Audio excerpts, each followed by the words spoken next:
မင်္ဂလာပါခင်ဗျာ Revolut Burma News Channel ကနေပြီးတော့ဒီဇင်ဘာလ12ရက်နေ့မနက်ပိုင်းရရှိထားတဲ့သတင်းများကိုတင်ဆက်ပေးပါမယ်ပထမဆုံးတင်ဆက်ပေးရမယ်စခန်းသိမ်းတိုက်ပွဲသတင်းကတော့မောင်တော်အမှတ်9နယ်ကြားဆောင်ရဲတပ်ဖွဲ့ဝဲစခန်းနခခ9မြို့သက်ကြီးကိုတိုက်ခိုက်ရမှာစစ်ကောင်စီကမိုင်းခွင်းများနဲ့မိုင်းတွေထောင်ချပြီးတော့ခင်းထားတဲ့အတွက်အာရခတပ်တော် AA အနေနဲ့မြေအောက်ဥမဲ့လှိုင်ကောင်းများကိုတူးပြီးတော့တိုက်ခိုက်ခဲ့ရတယ်ဆိုတဲ့သတင်းကိုတင်ဆက်ပေးပါမယ်ထိုးစစ်ရပ်ပေါင်း55ရက်အကြာမှာစစ်ကောင်စီတပ်ဖွဲ့ဝင်အလောင်းပေါင်း450ကျော်နဲ့စစ်တုံးပန်း300နီးပါးကို AA ကဖမ်းဆီးရမိခဲ့ပြီးတော့လေကြောင်းကနေလာရောက်တိုက်ခိုက်တဲ့လေယာဉ်များကိုလည်းလေယာဉ်ပစ်လက်နက်များနဲ့ပြန်လည်တိုက်ခိုက်ခဲ့တဲ့ရုပ်သံမှတ်တမ်းကို AA ကထုတ်ပြန်ခဲ့ပါတယ်။ဒါအပြင်စစ်ကောင်စီကပစ်ခတ်ခဲ့တဲ့122မမဒုံးကျည်များကိုလည်း Direct Fire ပြန်လည်ပစ်ခတ်နိုင်တဲ့ရုပ်သံမှတ်တမ်းကိုဒီဇင်ဘာလ10ရက်နေ့ညပိုင်းက AA ကထုတ်ပြန်ခဲ့ပါတယ်။မောင်တော်မြို့မှာနောက်ဆုံးလက်ကျန်စခန်းတစ်ခုအဖြစ်နဲ့ကြံရစ်နေတဲ့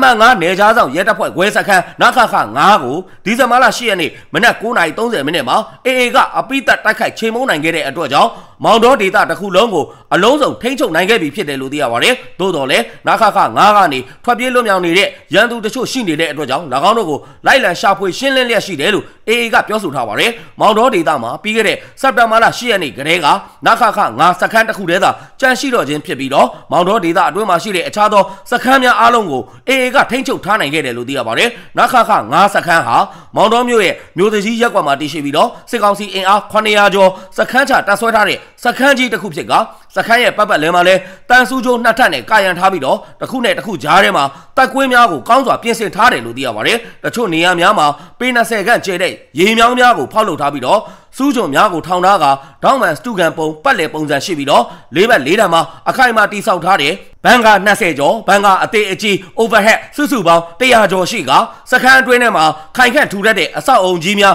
30ကျော်လဲပါဝင်တယ်လို့သိရပါတယ်။တဘာဝတရားရဲ့အကာအရံအဖြစ်နဲ့စခန်းရှိပတ်လဲနီးပါးမှာလဲချောင်းတစ်ခုကာစီးထားပြီးတော့အလွယ်တကူဖြတ်တန်းဖို့မလွယ်တဲ့အနေအထားမျိုးနဲ့တိဆောက်ထားတယ်လို့ AA ရဲ့ထုတ်ပြန်ချက်အရသိရပါတယ်။စစ်ကောင်စီရဲ့မောင်တော်နာခခစခန်းကြီးကို AA အနေနဲ့တလက်မချင်းတိုးပြီးတော့ထိုးစစ်ဆင်တိုက်ခိုက်ခဲ့ရပြီးစခန်းသိမ်းတိုက်ပွဲအတွင်းမှာစစ်ကောင်စီတွေထောင်ထားတဲ့ M40 မိုင်းပေါင်း1000ကျော်ကိုရှင်းလင်းရရှိခဲ့ပြီးတော့မိုင်းရှင်းလင်းရေးစစ်တီတချို့ရဲ့အသက်နဲ့ကိုလက်အင်္ဂါတွေကိုလည်းဆွတ်လွတ်ပေးဆက်ခဲ့ရတယ်လို့ AA ကပြောဆိုထားပါတယ်။နခခ9စခန်းမှာစစ်ကောင်စီတပ်ဖွဲ့ဝင်များအပြင်Islamic အစွန်းရောက်စစ်သွေးကြွလက်နက်ကိုင်တပ်ဖွဲ့များဖြစ်တဲ့ RSO, ARSA, ARA နဲ့စစ်ကောင်စီကတင်နန်းပေးထားတဲ့ Islamic အစွန်းရောက်စစ်သွေးကြွလက်နက်ကိုင်တပ်ဖွဲ့ဝင်များအပြင်အခြားမြို့များမှာရှိတဲ့စစ်ကောင်စီရဲ့စခန်းများကထွက်ပြေးလာတဲ့စစ်ကောင်စီတပ်ဖွဲ့ဝင်များအားလုံးဟာလည်းနခခ9မှာအစင်းစင်သောမြေပြင်ခုခံစစ်လေကြောင်းပစ်ကူများနဲ့အပြင်းထန်ခုခံတိုက်ခိုက်ခဲ့ကြတယ်လို့ AA ထံကသိရှိရပါတယ်။အခုလိုမျိုးအစင်းစင်ခုခံနေခဲ့တော့လဲ55ရက်တာတိုက်ခိုက်ပြီးတဲ့အချိန်မှာမောင်တော်နခခ9စခန်းကိုတိုက်ခိုက်ရယူနိုင်ခဲ့ပြီးတော့စစ်စင်ရေးကိုကဲရေးမှုစကခမှုများကိုပါဖမ်းဆီးရမိခဲ့ကြောင်းသတင်းရရှိပါတယ်ခင်ဗျာ။ဆက်လက်ပြီးတော့တင်ဆက်ပေးရမယ်သတင်းကတော့အနောက်ပိုင်းတိုင်းစစ်ဌာနချုပ်နပခဒုတိုင်းမှုဗိုလ်မှူးချုပ်တောင်းထွန်းနဲ့တိုင်းဦးစီးချုပ်ဗိုလ်မှူးချုပ်ကျော်ကျော်တန်းတို့ပိုင်ဆိုင်တဲ့အမ်းမြို့မှာရှိတဲ့နေအိမ်နှလုံးကိုအာရခတပ်တော် AA ကချိတ်ပိတ်သိမ်းဆီးလိုက်တယ်ဆိုတဲ့သတင်းကိုတင်ဆက်ပေးပါမယ်။မြို့ထဲကအိမ်တွေကိုချိတ်ပိတ်ပစ်လိုက်တာမြို့ကိုလေကြောင်းကနေအပစ်ခံရတော့သူတို့ရဲ့အိမ်တွေလည်းထိထားတယ်။အိမ်တွေကတော့အကောင်းစားတွေပဲလို့မြို့ကန်တူကပြောပါတယ်။နပခဒုတိုင်းမှုဗိုလ်မှူးချုပ်တောင်းထွန်းဟာပြီးခဲ့တဲ့နိုဝင်ဘာလ4ရက်နေ့ကမကွေးမြို့အခြေဆိုင်တပ်မ88ကိုရဟတ်ရင်နဲ့ထွက်ပြေးသွားခဲ့ပြီးတော့အဲ့ဒီအချိန်ကလေးကနေအိမ်ကိုပိတ်ထားခဲ့ခြင်းဖြစ်တယ်လို့သိရပါတယ်။တိုင်းစစ်ဦးစီးမှုယာယီဗိုလ်မှူးချုပ်ကျော်ကျော်တန်းဟာနပခအတွင်းမှာရှိနေတယ်လို့သတင်းရရှိထားကြောင်း AA နဲ့နီးစပ်တဲ့သတင်းအရင်းမြစ်ကနိုဝင်ဘာလဇန်ပိုင်းမှာပြောပြထားပါတယ်။ပြီးခဲ့တဲ့ဩဂတ်လကနပခအနီးမှာရှိတဲ့အမြောက်ကြီးတပ်နဲ့အယိုးတောင်လက်နက်ကြီးစခန်းကို AA ကထိုးစစ်ဆင်တိုက်ခိုက်တဲ့တိုက်ပွဲအတွင်းမှာဒဏ်ရာရပြီးတော့တေဆုံးသွားခဲ့တယ်လို့စီရေးသတင်းအရင်းမြစ်ကပြောဆိုထားတော့လဲအတီးပြုတ်နိုင်ခြင်းမရှိသေးဘူးလို့သိရပါတယ်။သို့တော်လဲ AA ကအခုရက်ပိုင်းအတွင်းမှာအမ်းမြို့ကိုထိန်းချုပ်ထားပြီးတဲ့နောက်၎င်းတို့ရဲ့နေအိမ်နှလုံးကိုချိတ်ပိတ်လိုက်ကြောင်းမြို့ကန်သတင်းအရင်းမြစ်ကအတီးပြုတ်ပြောဆိုထားပါတယ်။မြို့သိမ်းတိုက်ပွဲအတွင်းမှာစစ်ကောင်စီကလေကြောင်းကနေတိုက်ခိုက်ခဲ့တဲ့အတွက်ဒေသခံများရဲ့နေအိမ်အများအပြားလဲပျက်စီးခဲ့ရတယ်လို့သိရပါတယ်။လက်ရှိမှာအမ်းမြို့မှာနပခတစ်ခုတည်းသာကြန့်ရှိတော့ပြီးတော့AA ကဆက်လက်ပြီးတော့ထိုးစစ်ဆင်တိုက်ခိုက်နေတယ်လို့သိရပါတယ်။နပခတိုင်းမှုဗိုလ်ချုပ်ကျော်စွာဦးဟာလည်းနပခမှာရှိမနေပဲကြောက်ဖြူမျိုးကိုတွားရောက်ပြီးတော့တိမ်းရှောင်နေကြောင်းနိုဝင်ဘာလအစောပိုင်းများကသတင်းတွေထွက်ပေါ်နေခဲ့တော့လဲစစ်တွေမျိုးကိုရောက်ရှိနေတယ်လို့လည်းသတင်းများထပ်မံထွက်ပေါ်နေပါတယ်။ AA ကပြီးခဲ့တဲ့ဇူလိုင်လကတန်တွဲမျိုးကိုတိုက်ခိုက်သိမ်းပိုက်တဲ့အချိန်ကလည်းအာနာသိန်းစစ်အုပ်စုနဲ့ပတ်သက်တဲ့ဇိန်ခံဟိုတယ်များကိုထိန်းချုပ်နိုင်ခဲ့ပြီးတော့အဲ့ဒီဟိုတယ်တွေကိုတော့ဘလို့စီမံခန့်ခွဲမလဲဆိုတာကိုတော့မသိရသေးဘူးလို့ပြောပါတယ်။ပြီးခဲ့တဲ့အော်တိုဘာလကကချင်လွတ်လပ်ရေးတပ်မတော် KIA ကပ ပန်ဝါမြို့ကိုတိုက်ခိုက်သိမ်းယူပြီးတဲ့နောက်စစ်ကောင်စီလက်အောက်ခံကချင်ပြည်နယ်အထူးဒေသတင်ဥက္ကဋ္ဌစခုံတိန်ရင်ရဲ့ပန်ဝါမြို့ကနေအိမ်ကိုချိတ်ပိတ်သိမ်းဆည်းခဲ့တယ်လို့သိရပါတယ်ပြည်သူ့ကာကွယ်တပ်ဖွဲ့များထိန်းချုပ်ခဲ့တဲ့မိုးကုတ်မြို့မှာတော့စစ်ကောင်စီကချိတ်ပိတ်ထားတဲ့ဒေသခံများရဲ့နေအိမ်များကိုတော်လှန်ရေးပူးပေါင်းတပ်ဖွဲ့များကပိုင်ရှင်ဒေသခံများထံကိုပြန်လည်အနှံပေးခဲ့ကြောင်းသတင်းရရှိပါတယ်ခင်ဗျာနောက်ထပ်တင်ဆက်ပေးရမယ်တိုက်ပွဲသတင်းကတော့စကိုင်းတိုင်းမုံရွာမြို့ကနေမန္တလေးမြို့ဘက်ကိုထွက်ခွာလာတဲ့အကြမ်းဖက်စစ်တပ်ရဲ့တံပြားကစစ်ကား၄စီးကိုမိုင်းဆွဲပစ်ခတ်တိုက်ခိုက်ရာစစ်ကောင်စီတပ်သား၈ဦးသေဆုံးသွားတယ်ဆိုတဲ့သတင်းကိုတင်ဆက်ပေးပါမယ်ဒီဇင်ဘာလ17ရက်နေ့မနက်10:00နာရီခန့်မှာမုံရွာမြို့ကနေမန္တလေးမြို့ဘက်ကိုမန္တလေးမုံရွာလမ်းပိုင်းအတိုင်းထွက်ခွာလာတဲ့အကြမ်းဖက်စစ်တပ်ရဲ့တံပြားကား၄စီးပါတဲ့ရင်တန်းကိုတော်လိုင်းတပ်ဖွဲ့များက6ဦးမြို့နယ်မှာရှိတဲ့6ဦးမြင်းမူလမ်းပိုင်းတန်နေရာမှာမိုင်းဆွဲပစ်ခတ်တိုက်ခိုက်ခဲ့တယ်လို့သိရပါတယ်အဲ့ဒီစစ်ကား၄စီးကိုတော်လိုင်းတပ်ဖွဲ့များကရှေ့တော်မိုင်း6လုံးဗရေတာမိုင်း9လုံးတို့နဲ့ဖောက်ခွဲတိုက်ခိုက်ခဲ့ခြင်းဖြစ်ပြီးတော့အကြမ်းဖက်စစ်ကောင်စီတပ်သား10ဦးဟာမိုင်းထိမှန်တဲ့နေရာမှာတင်ပွဲချင်းပြီးသေဆုံးသွားပြီးတော့တအူးကတော့ပြင်းထန်ဒဏ်ရာရရှိသွားတယ်လို့သိရပါတယ်ဒါအပြင်မိုင်းဆွဲတိုက်ခိုက်မှုအတွင်းမှာကား2စီးဟာပျက်စီးသွားပြီးတော့6ဦးမြို့ဟန်တက်စီဆိုင်အနီးမှာထားခဲ့ကကြံတဲ့2စီးနဲ့နိုင်ရီကန်ကျေးရွာအနီးမှာရှိတဲ့စစ်တပ်တပ်ဆွဲထားတဲ့နေရာကိုတွားရောက်ပြီးတဲ့နောက်စကိုင်းမြို့ဘက်ကိုပြန်လည်ထွက်ခွာသွားတယ်လို့သိရပါတယ်၎င်းတိုက်ခိုက်မှုကိုလျက်စီးတပ်ခွဲမုံရွာခရိုင်အမှတ်7နဲ့တရဲတပ်ခွဲ3ရေနဂါပြည်သူ့ကာကွယ်တပ်ဖွဲ့7 Defense Force ပြည်သူ့တော်လှန်ရေးတပ်နဲ့11 People Defense Force တို့ကပူးပေါင်းပြီးတော့လှုပ်ဆောင်ခဲ့ကြကြောင်းသတင်းရရှိပါရခင်ဗျာ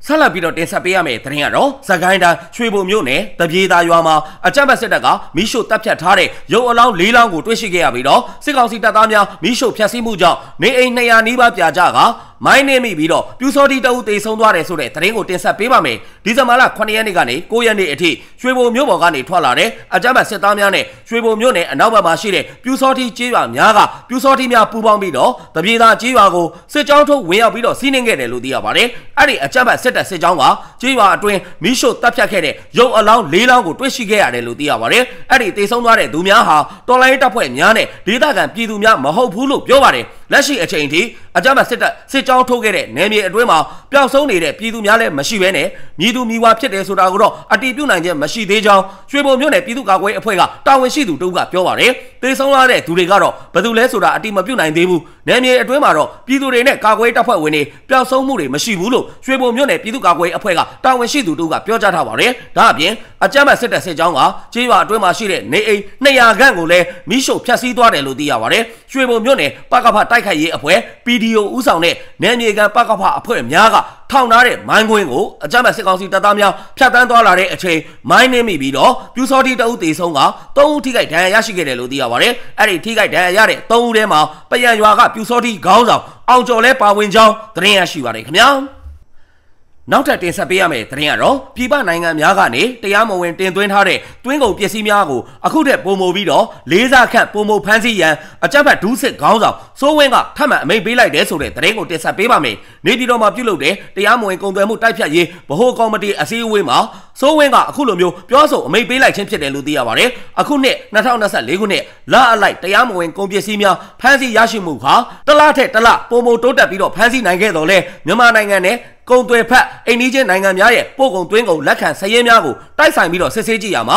မြန်မာနိုင်ငံရဲ့ပို့ကုန်သွင်းကုန်အပိုင်းမှာအိန္ဒိယနိုင်ငံများရဲ့စည်ရင်းစရာများအရာများစွာညှော်နှင်းနေတယ်လို့သိရပါတယ်။ဒါကြောင့်တာဝန်ရှိသူများအနေနဲ့ပြည်ပကနေတင်သွင်းထားတဲ့တရားမဝင်ကုန်ပစ္စည်းများကိုယခုထက်ပိုပြီးတော့လေးစားခန့်ထိထိရောက်ရောက်ဖမ်းဆီးနိုင်ရေးအတွက်ဆောင်ရွက်ရန်စိုးဝင်းကအမိန့်ပေးလိုက်တယ်လို့သိရပါတယ်။မြန်မာနိုင်ငံမှာ2022ခုနှစ်ဇန်နဝါရီလကနေ2024ခုနှစ်နိုဝင်ဘာလအထိ2နှစ်နဲ့17လကာလအတွင်းမှာတရားမဝင်ကုန်သွယ်မှုဖမ်းဆီးရရှိမှုဟာအမှုတွေပေါင်း18258မှုအထိရှိခဲ့ပြီးတော့ခံမှန်းငွေကျပ်ဘီလီယံ389.14ဘီလီယံရရှိခဲ့တယ်လို့သိရပါတယ်။2024ခုနှစ်စက်တင်ဘာလအောက်တိုဘာလနဲ့နိုဝင်ဘာလအတွင်းကကုန်ပစ္စည်းများဖမ်းဆီးရရှိမှုများမှာလုပ်ငန်းသုံးကုန်ကျန်းပစ္စည်းများကအများဆုံးဖြစ်ပြီးတော့လိုင်စင်မဲ့ယာဉ်နဲ့တရားမဝင်ကုန်တင်ယာဉ်ဖမ်းဆီးရရှိမှုကဒုတိယအများဆုံးနဲ့တတိယအများဆုံးဖြစ်နေတယ်လို့သိရပါတယ်။အကြမ်းဖက်စစ်ကောင်စီကတော်လိုင်းတပ်ဖွဲ့များကြီးထွားအားကောင်းစေတဲ့တရားမဝင်ကုန်သွယ်မှုပပျောက်ရေးဆိုပြီးတော့ခေါင်းစဉ်တက်ကပြည်ပကနေတင်သွင်းထားတဲ့ကုန်ပစ္စည်းများကိုအလွန်အမင်းဖမ်းဆီးနေခြင်းဖြစ်ကြောင်းသတင်းရရှိပါတယ်ခင်ဗျာ။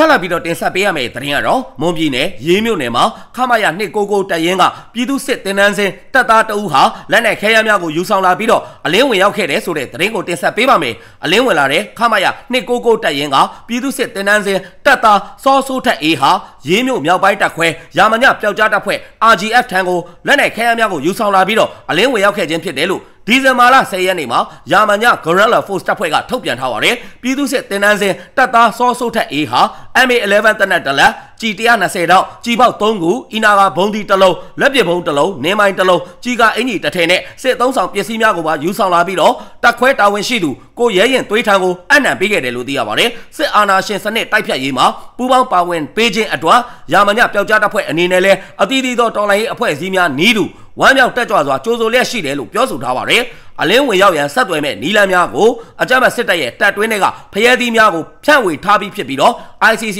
နိုင်ငံတကာတရားရုံးကဖမ်းဝရမ်းထုတ်ခံရတော့မဲ့အကြမ်းဖက်စစ်တပ်အကြမ်းဖက်စစ်အုပ်စုအတွက်ဘဝကိုပေးဆက်နေမှုများကိုရဲဝံစွာရုံထွက်နိုင်ဖို့အတွက်အစဉ်တစိုက်ကမ်းလှမ်းနေတယ်လို့ရာမည Guerrilla Force အဖွဲ့ကတာဝန်ရှိသူကဆက်လက်ပြောဆိုထားကြောင်းသတင်းရရှိပါတယ်ခင်ဗျာ